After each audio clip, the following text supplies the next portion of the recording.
What's up, Ada Gang? Welcome to Dapp Central, your home for everything blockchain and crypto. My name's Fareed. As a part of today's interview, I'm sitting down with Jack Briggs, the head of ecosystem and one of the lead voices here when it comes to the Intersect member-based organization.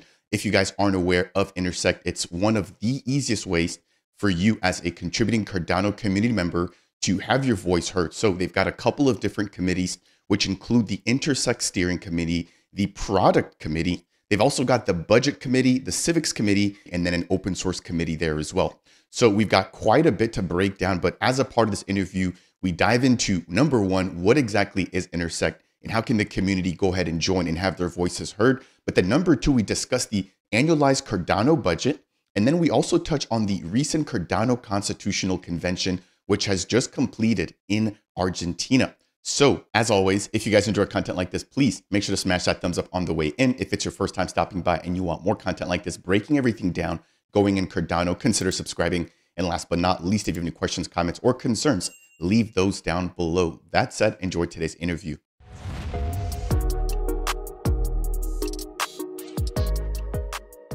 What's up, Beta Nation? Welcome to Dapp Central, your home for everything blockchain and crypto. I'm your host here, Fareed. As a part of today's video, we're diving into governance and we're talking about brand new SIP number 1694 taking effect and the overtaking of the community through the Intersect MBO. Now, I'll be joined here by Jack Briggs, the ecosystem director for Intersect. Without any further ado, let me bring up today's guest, Jack. Welcome up. How are you?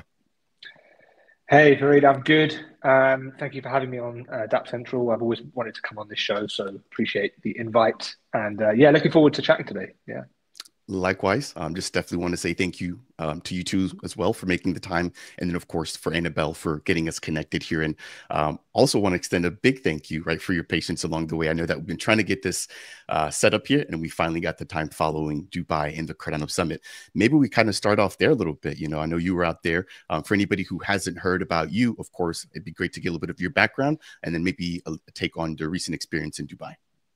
Yeah, sounds good. So where do I start with this journey, really? It's been a bit of a crazy, I suppose, how long, maybe 12 years I've been in crypto now. So, but mainly from a personal perspective. So just a small backstory. I got into Bitcoin in 2012 and with Mt. Gox and looking at that and going, what is this weird thing, right? And playing around with it. Got one Bitcoin, lost it. So that's my story with Bitcoin. Obviously, I've dabbled since then, of course, with it. And then I got into Ethereum in 2017. And then Cardano in 2019, but more as a sort of a passive ADA holder, really. And then in 2021, IO reached out to me to join their sort of brand new governance program at IOG. Essentially, is the era of Voltaire, you know, the final era of Cardano's roadmap that was part of the inception of Cardano, which we all know. And I joined IO in 2021, end of 2021, kicked off a lot of the governance sort of steps. Like governance wasn't really we didn't really know what Cardano's governance was going to look like in 2021. It was sort of it was actually a blank piece of paper to some respects, apart from knowing that we have a bunch of ethos and principles that we love and hold dear about Cardano, namely that we're a permissionless system, open to anybody to engage with.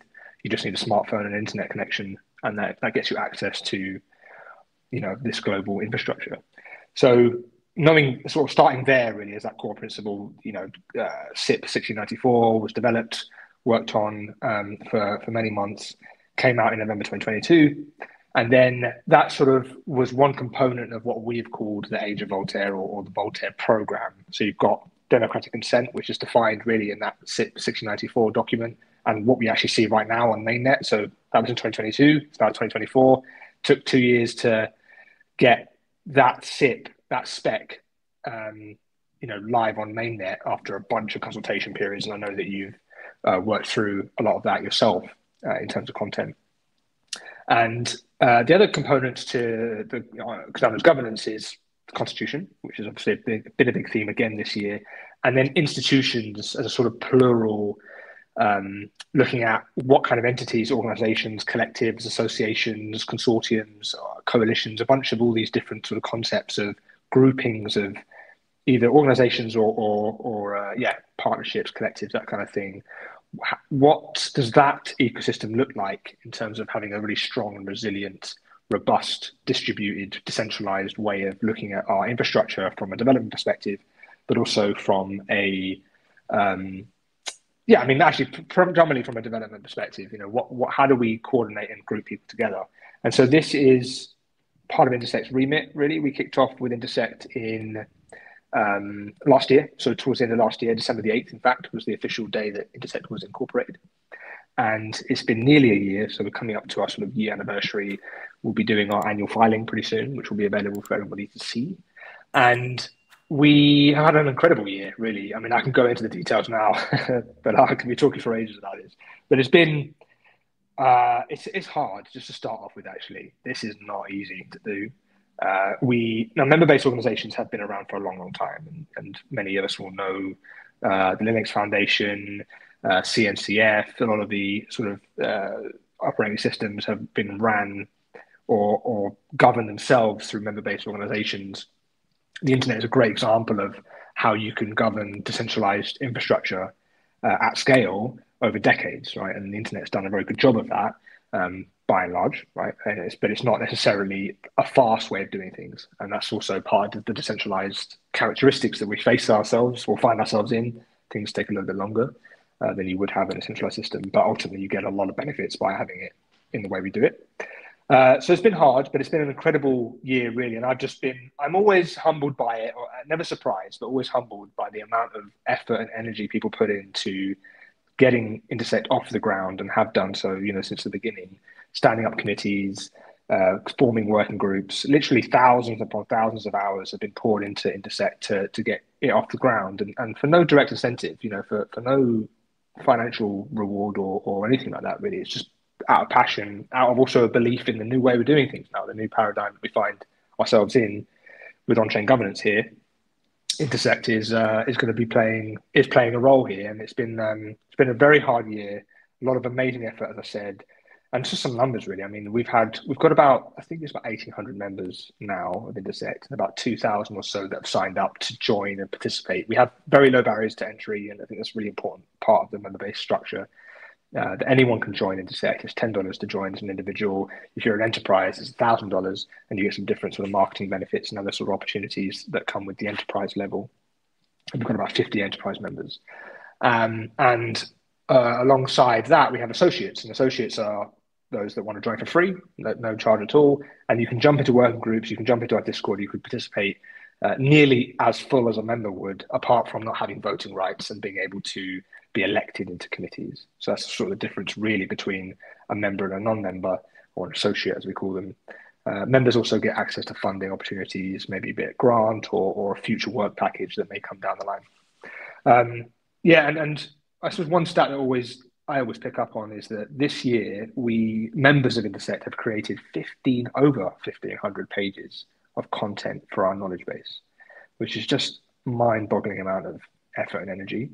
Again, for no direct incentive. So a huge thank you to everybody that's been involved in this journey. It's as I said, it's still hard. We've also got a lot of incredible things down the line for the Cardano community to consider. I mean, Intersect is can play a role to facilitate, but ultimately the Cardano ecosystem will be the ones considering what changes we bring about to the network, and what do we want to see funded, what do we want to see worked on next year, and how do we evolve our on-chain governance so that it's better and better, and we keep iterating. So yeah, it's been a great year. I'm not tired yet. I couldn't tell.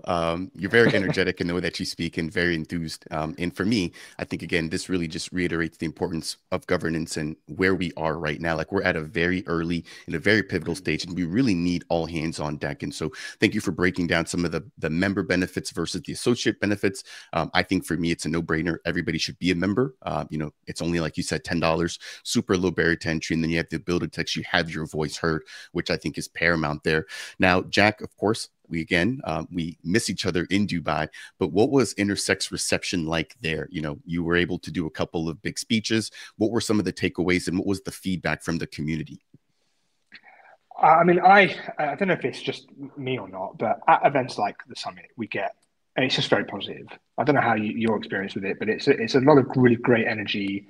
It takes us away from social media and X and other platforms that these conversations about governance, budget, product roadmap, that stuff is hard to do on social media. It really is. And to have a really maybe a way of saying it's like an adult conversation about things can be quite difficult on X, especially when we're talking about very difficult, complex subjects and also heated stuff, right? The budget is a heated topic, and rightly so. It needs to be, right? Otherwise, then you'd be worried if it wasn't heated. So, for me, at the summit, I found it incredibly polished event. First and foremost, it was a fantastically, very well organized event. Really enjoyed supporting that and yeah, getting on stage. Thanks for putting that up. And really, I find that when I'm speaking to people in the moment there, and this has happened at every event I've gone to, I'm sort of relaying the very latest of what's happening in the Cardano ecosystem, particularly related to its governance and where we find ourselves right now. And that's one of I think probably the best things about Intersect that's happened this year is that you can be in the room where it happens, to paraphrase Hamilton. And that's something that is quite powerful, actually. It's quite empowering, enabling for people to have. And it's true, factually, it is true. We have 7 committees that are literally the ones deciding on what the recommendation should be for the Cardano community to consider. And you can hear about it in the very now, right? Like, what are we doing right now? What are members working on today? And you can hear that through Intersect. And really, it feels I'm very privileged to be hearing the conversations as they're happening. And, it puts me in a very lucky position, like myself, at least. I do appreciate that. For any of the viewers that may have missed Jack's speeches live, there is an opportunity to jump on right now to the official Summit website. They do provide on-demand content, so you can jump over there. Links to that will be left down below. Jack, let's dive into maybe sort of the specifics now, right? And like, what is the current sort of hot topics in the community? I think it needs no introduction, as you just sort of alluded to there, the budget, right? There seems to be a lot of thoughts about Cardano's budgeting process, how it's broken down yearly versus monthly, where things are being allocated to, who's distributing the funds, so being sort of at the helm here, what's going through your mind, and like, what do you want the community to better understand about this process? Because I feel like there's a lot of concern, but this is also the first time that we're doing this, right? So I would love to get your perspective on this particular topic. Yeah, and as I said before, I mean, that concern, I'm glad we have concerns, right? Because that means that we're going to get a better outcome, hopefully, at the end. For me, I mean, I've said this quite a lot, actually, and maybe some people get bored of me here saying this, but there is a spectrum, of course, with the budget stuff, right? And we have, on one side, a kind of an aggressive investment type approach, right? Like, wow, we're in the beginning of the bull run, or hopefully the beginning of the bull run, and we should be investing right now, and we should be heavily doing X, Y, and Z, and making sure that we're capitalizing on the opportunities that the beginning or an early part of the bull run can present itself with, right? And then there's the other part of the spectrum, which is, no, let's hold a minute. It's the first time we've done this. We should be super conservative about it. Maybe we should just keep doing like the core basic stuff this year at least, and until we're building out more robust, mature processes and X, Y, Z. Both are valid parts of the camp. And often we'll find ourselves somewhere in the middle, right? As always with compromises, that's where we end up going. I suspect the way I'm sort of hearing feedback, and we're in the current consultation period, I should just mention that as well, that the budget process for Cardano, at Intersect at least, and it's really important to say that Cardano is permissionless system, right? So Intersect can propose something based on our membership like structure, so that members are essentially the ones that there's lots of eyeballs on this proposal. In theory, right? Well, in reality, it will be like that. But ultimately, it's a process. It's not going to be something that is we get to A to B in one. It's A to Z. It's a long process. But we want to expedite that and make sure that members have all of their voices heard. The whole Cardano community have their voices heard. So right now we're in this consultation period. It's going to be running until the end of December, sort of early January. We've got surveys open, as you just shared.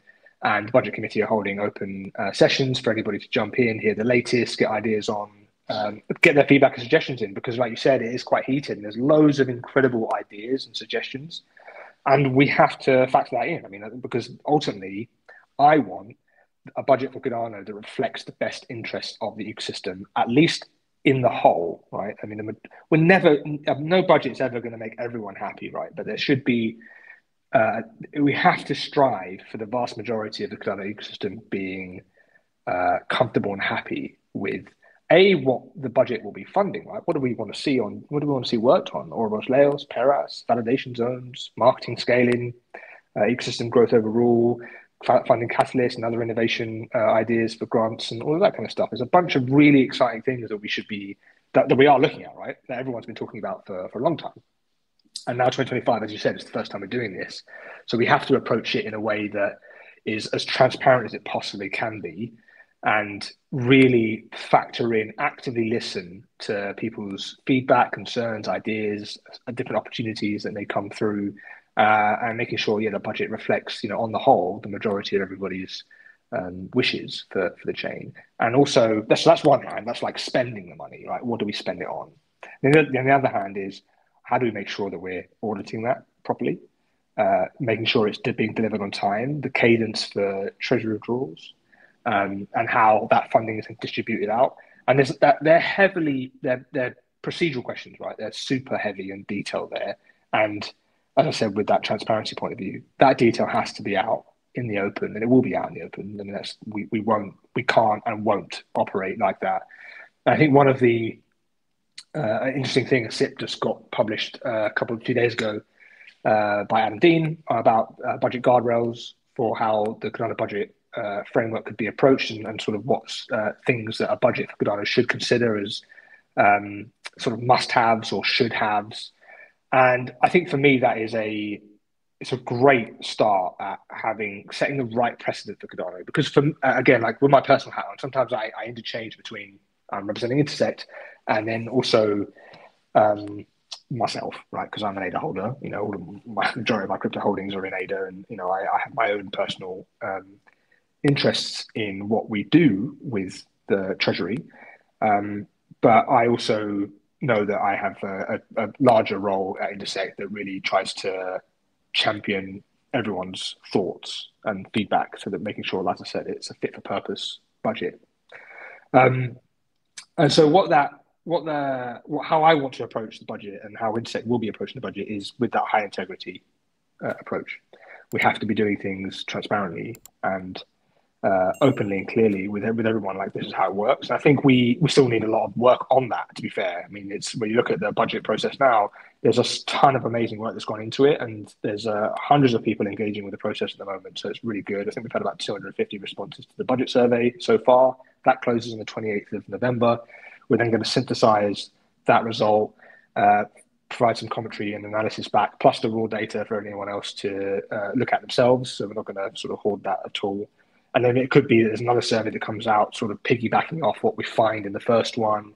Just keep listening and pivoting where we need to make sure that when it eventually goes on chain, that, hopefully, and that's the whole point of Intersect actually, that we have all of these off-chain deliberations so that we get better outcomes on chain. And so the better the deliberations, the better structures, and the more transparent we are in the whole process leading up to that on-chain submission, means that we should end up having a good budget, and good outcomes overall. I mean, budget's one thing that we'll do with governance actions, but hard fork's another one, right? We've just voted the hard fork working group have just voted not to submit the governance action for the hard fork initiation for Chang 2 this side of 2024. And that's because we've looked at the ecosystem readiness, and the group decided, actually, you know what, we're not going to submit just yet. We'll think that the hard fork will happen in early January now because of a bunch of downstream impacts that happen to dApps, wallets, exchanges, and etc. And that's an example of, we have a working group. They decided not to initiate the hard fork action, and that was the decision. That Intersect had not raised that governance action because the members said not yet. Now, back to the point about permissionless, anyone can raise a governance action, so it doesn't have to be Intersect that does that anyway. But the point is we've done it we've had those deliberations off chain. We've had open calls with the hard fork working group, and we've made that decision. So we'll be doing the same thing with the budget and anything else that Intersect can look at. And really, Fareed, there's two sort of things here for Intersect that what we do, right? I think a lot of people, this year we've done a lot of stuff. And sometimes people are looking at Intersect going, wow, Intersect's everywhere. And we probably need to narrow a little bit down for 2025. Okay, what are we actually focusing on? What do we need? What is our bread and butter sort of modus operandi? And that for me is advancing Cardano's development, number one. And number two is supporting its on-chain governance. And when we think about advancing Cardano's development, we're talking about delivering through our members features like Ouroboros Laos or Perez. And through our members, we make some iterations to the on-chain governance design. Maybe we have some new tooling. Maybe there's a SIP that suggests a change to a particular parameter in the governance family of parameters. And we can help have those deliberations through the committee structures and all that kind of stuff. But that's it, really, the two things. And why development's important is because we have the repositories. We have the core Cardano Haskell node repos at Intersect. I think it's about 45 or so repos that we manage just for core Cardano. And then we've got, I think, 45 or so other repos, nearly 100 repos in total that we steward and maintain across governance tooling and a bunch of other areas. And so that's why development is a core part of Intersect's world, because obviously the repo management. But members will be delivering and committing that code and doing all of those that work, right? And then, on-chain governance is something that we'll always be talking about. It's going to be a theme that we continuously need to iterate on because no governance system is perfect. And I don't think it will ever be perfect, right? You just constantly improve. Sorry, I went on a bit of a tangent there. No, it's really good to hear what you have to say, and then to also hear a little bit more about what sort of the two main pieces that Intersect is focusing on, which, as you mentioned, is advancing development and supporting governance here. As you already know, when it comes to governance, you can't please everybody. I know here in the US, we just had an election, and again, I realize it. I think everybody realizes it. Not everybody will be happy, but we try to do what's in the best interest of the entire community. And so I think the biggest thing here is to get involved. If you have an opinion, if you're outspoken, if you want to see things done a particular way, make sure to jump into Intersect, sign up, and become a part of the conversation. Now, backtracking just a little bit here, I do want to quickly take the time to plug in some of the upcoming Cardano budget meetings here. For anybody who isn't aware, I'll leave the link to this down below. But if you want to be involved with this budgeting process, if you want to participate to everything that Jack has just mentioned there, you have the opportunity to do so. Again, I'll leave the link to the form or the survey. That way people can also jump in there and potentially give their feedback as it pertains to that. Now, Jack, we've sort of hit a pretty big topic here, but I want to maybe just back up just a little bit if we could. One focus that we've just highlighted is the budget. Can you break down what other working groups or committees there are and how the community can actually become a part of one particular entity or one particular group? Yeah, good questions. Yeah. So there are 7 committees at Intersect, and we've just had our elections, actually, our first elections to appoint new members into those committees. And those committees originally were stood up by those that raised their hands and said, I'll get involved, I'll help here. And that was the beginning of Intersect. And so now we've got half the committees, half the seats in all of the committees are elected positions. And then the other half will be elected in April. So we've got a 6-month election cadence. And so that gives you an idea of when you can get involved at the committee level in terms of being a member of a committee. The next election opportunity is in April for the remaining 50% of the seats. But that doesn't stop you getting involved, as you said, actually correctly, now, right? And you can do so through working groups that don't require any membership or election process to go into. And there are 7 committees, as I said. There's the steering committee for Intersect, which is essentially the overarching committee that looks at all of the other committee works. There's chairs from those committees in there, and other members have been elected into that committee, and they're looking at a lot of the sort of internal governance of Intersect and how we can better be more effective, be more efficient, and all that kind of stuff. Also breaking down information silos between different committees, ways of working, and that kind of thing. Then you've got the product committee, which is very much looking at what technical features do we want to see developed on chain, and what does that then look like downstream impact-wise for some product ideas for Cardano. And then we also have the budget committee, which is what we've been talking about a lot, and they're tasked with collating the inputs from other committees. And so they are now looking at, other committees have been suggesting things they would like to get funded for next year to advance Cardano overall. And that budget committee is collating that information and coming up with a process and procedures for how we socialize those numbers, socialize those features and ideas, and then also how that budget will be operationalized and handled. They're doing all of that work now in an open way, so you can get involved directly in that with the open calls and that kind of stuff. Thank you for sharing that.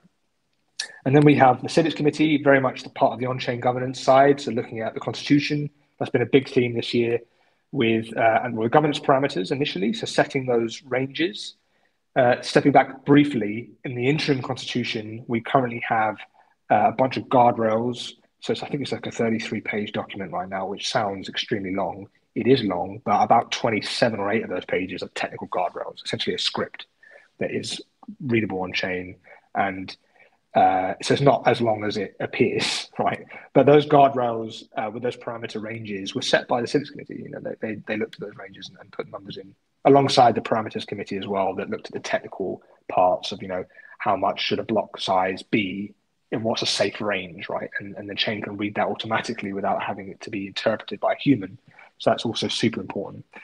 The Civics Committee have been working on that, and of course the workshops, everything that's been going on over the summer. 65 workshops have happened, thousands of people engaged in the draft constitution. So taking the interim as maybe sort of the foundational document, building out this draft process, getting a draft that we're ready to deliberate against in Buenos Aires in like 2 weeks, not a long way, in early December.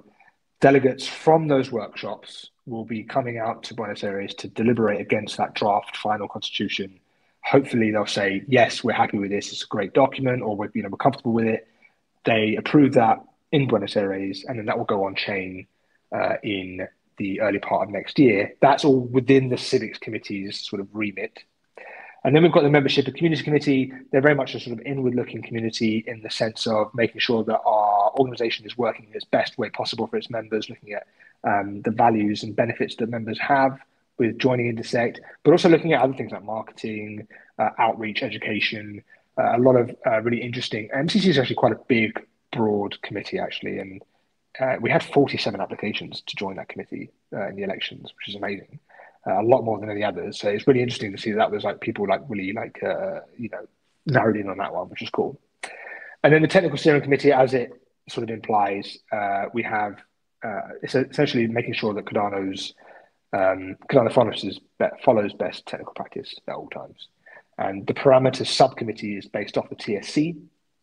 And again, they're advising on if, for example, just playing a scenario out here, let's say the famous K question, that we want to change the K parameter from 500 to 750, let's just say, for argument's sake. I'm not going to give you an opinion on what I think. but let's say 750, right? The parameter subcommittee will look at that number. Firstly, is it within a safe bound? And I believe it is actually part of the guardrails. And then they'll benchmark, simulate, and provide some analysis on, do they think, what would be the impact if we did do that change, right? Then that report, that review is sent up to the TSC. They look at that, they sort of ratify that opinion, that recommendation or review. And then that's available for everybody to look at. And most importantly, DREPs and the ICC, of course. So DREPs can then use that information to make an informed decision on whether or not they should make that change. But also DREPs will be looking at their own delegations, right? Maybe they've already made a stand to say, no, I'm sticking in the 500. And maybe they won't budge, but they may do based on a review from technical experts. And so this is again, back to that point of the benefits of Intersect are deliberation off chain, coming up with really informed decisions so that we can ultimately have a better outcome at the end of the day when it goes on chain. Whether or not it passes, and that's one of the things as well that Intersect, sorry to mention, whether or not it passes or whatever decision is made by the community, maybe being really blunt about this, I don't care what decision is taken, as long as we can help people get to a decision. That it's yes or no, it doesn't bother me. From an Intersect perspective, I may have a personal opinion about a particular thing, but I won't.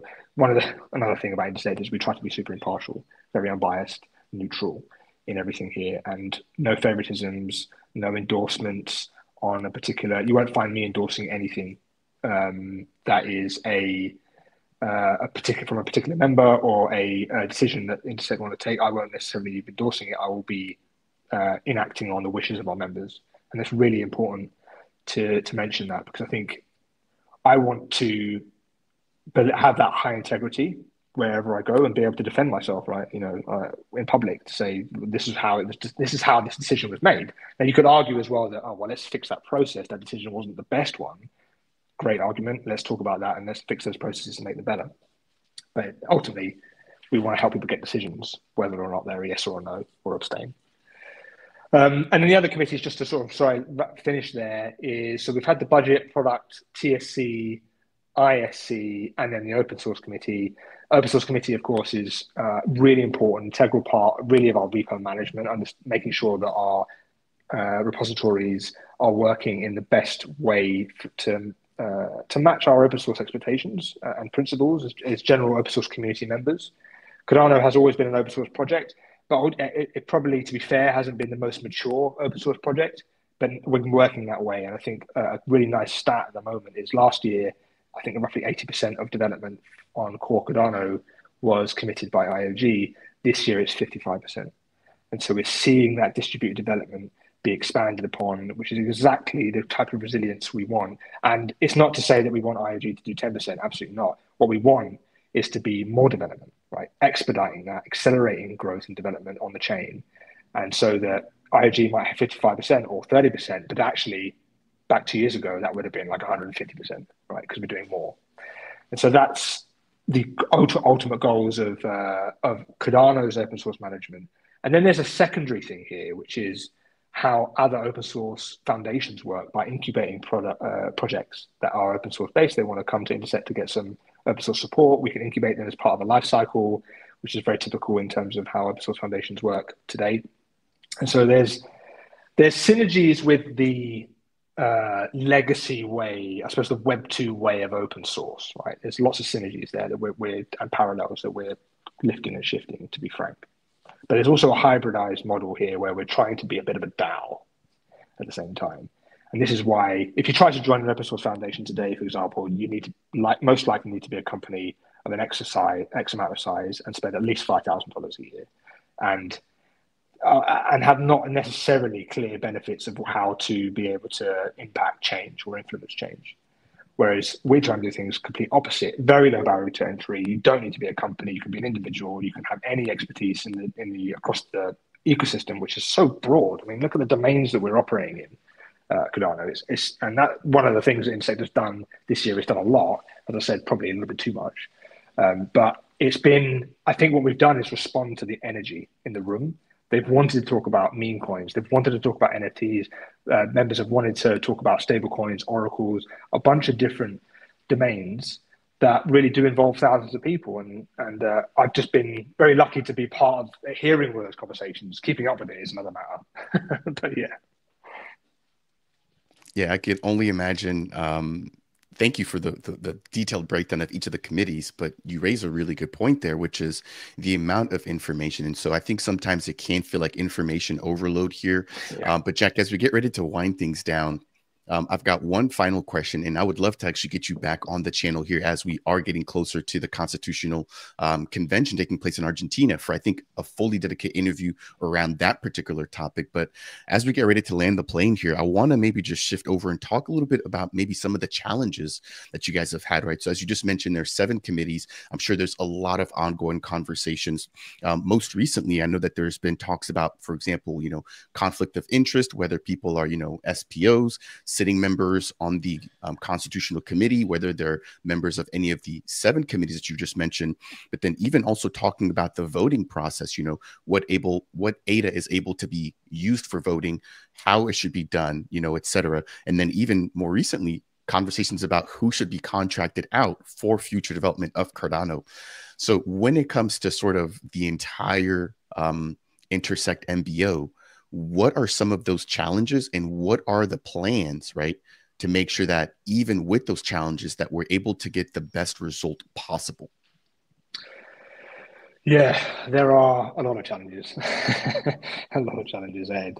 I think some of the, I suppose picking up on a couple of things you just mentioned there, for me, one of the principles of Intersect has always been that any member can apply for funding, any member can apply for work packages to deliver X, Y, and Z.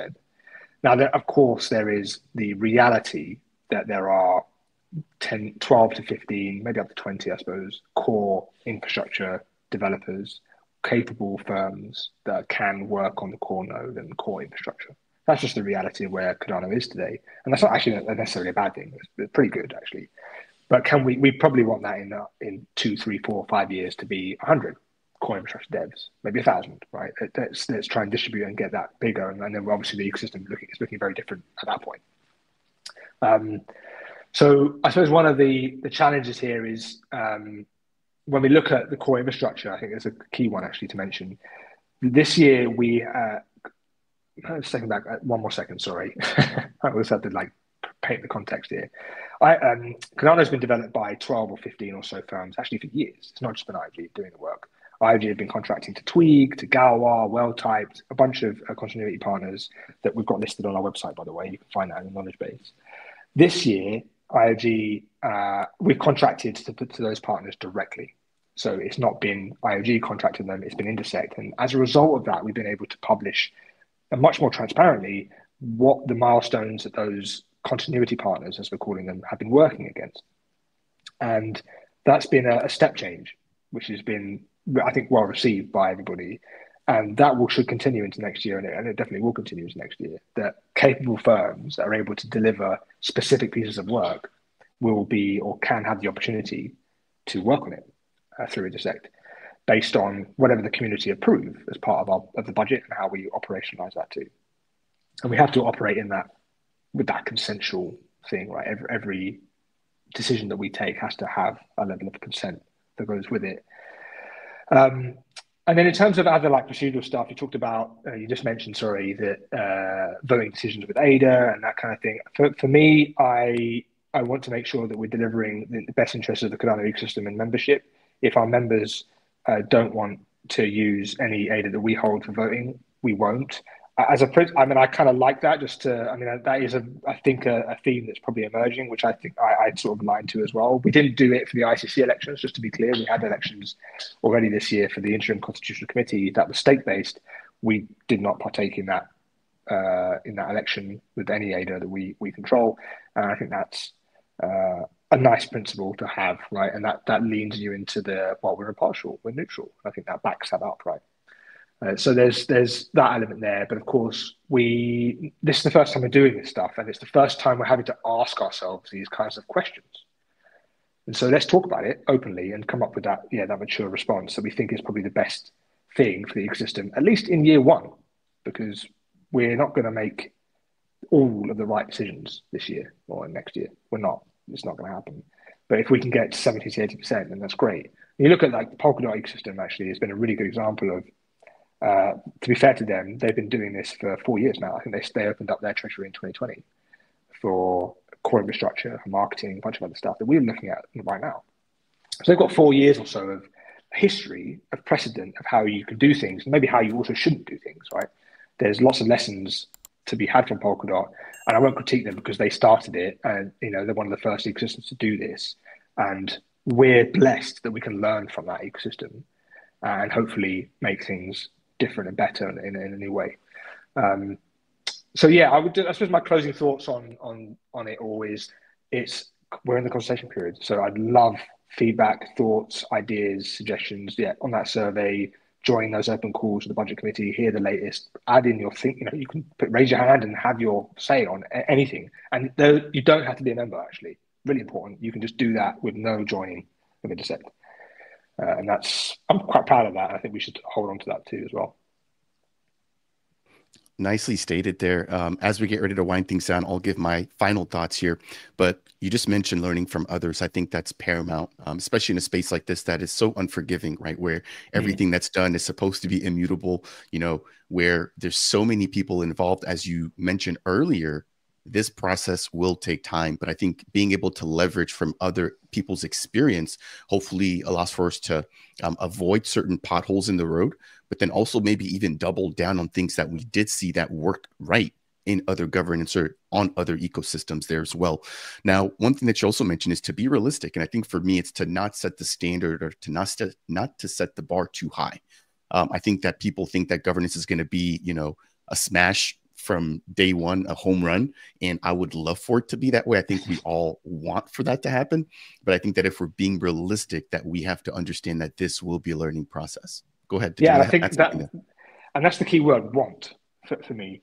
Because when I look at, I mean, I used to be fully doxing myself now. I used to be a politician way back in the day, for a national party in the UK, and I got so disenfranchised with the legacy political system, at least in the UK. But I know that's mirrored everywhere, right? You've got it in the US, you've got it everywhere. We can and must do better than our current legacy political systems, but also financial infrastructure and everything that goes with that. We have an opportunity to do this properly, and it's not insurmountable. What we need to lean into is those core principles for me. Now, we're not going to get all the right decisions made, or all of the right processes, and they're not going to be perfectly efficient, as you said, or perfectly effective. But if it matches a high integrity approach with a bunch of other core principles that we believe we should be following, so that we are not going back into the pitfalls of what we currently experience in our national and federal and local governments and all of that decision making that we have today, I don't want to repeat that, because we don't need to. We have this wonderful technology, blockchain, so that we should leverage that as much as possible. Now, we're not going to be able to leverage it as much as possible in year one, and that's to your point too. But we have to lean into that at every single step as strong as we can, with that pragmatism on the other hand, knowing like, okay, look, we can't maybe get a smart contract enabled to do X, Y, and Z right now, but maybe that could be 2026. And let's make sure we're working towards that, so we do have that capability when we come to that decision. Do you know what I mean? Yeah, I mean, I'm with you there 100%. I think two other things here that are really important, as you mentioned, are transparency and building the community's trust. I think that this is going to be a very, very important, pivotal process that we're all working through. And I really just want to encourage everybody that's listening to this, that's gotten any value or any information out of this, to jump into Intersect and to go ahead and to sign up to become a member. Of course, as Jack mentioned, you can also just be an associate. You have a lot of value in ways to sort of join the conversation, but to really take advantage of everything, I definitely recommend that everybody becomes a member. So, Jack, want to thank you here for this, what I would believe is part one of, I think, many good conversations that'll come out, hopefully between you and I, regarding Intersect and what you guys are doing. I'd love to, again, have you back to talk about the Constitutional Convention. But for the viewers, I'll leave the links to everything that we've discussed so far down below as a part of today's description or show notes. Want to thank you again, Jack, for making the time here. I know you've been extremely busy. Hopefully you've had some time to relax and enjoy yourself, and hopefully recharge a little bit following Dubai, but that'll do it here for today's video. Ladies and gentlemen, if you found any portion of this to be informational or insightful, please make sure to smash that thumbs up on the way out here. It really does make a difference, not only spreading this content out to other Cardano community members, but also letting people outside understand what we're building here within the ADA network. In addition, if it's your first time stopping by Dapp Central and you want more content like this, breaking down everything going on in the ecosystem, consider subscribing. And last but not least, if you have any questions or comments about anything or any of the topics that Jack has brought up today, then please make sure to leave a comment down below. Again, Jack, I want to say thank you. And that said, that will do it here for today's video. We'll see you all in the next one. Cheers, everybody. Take care.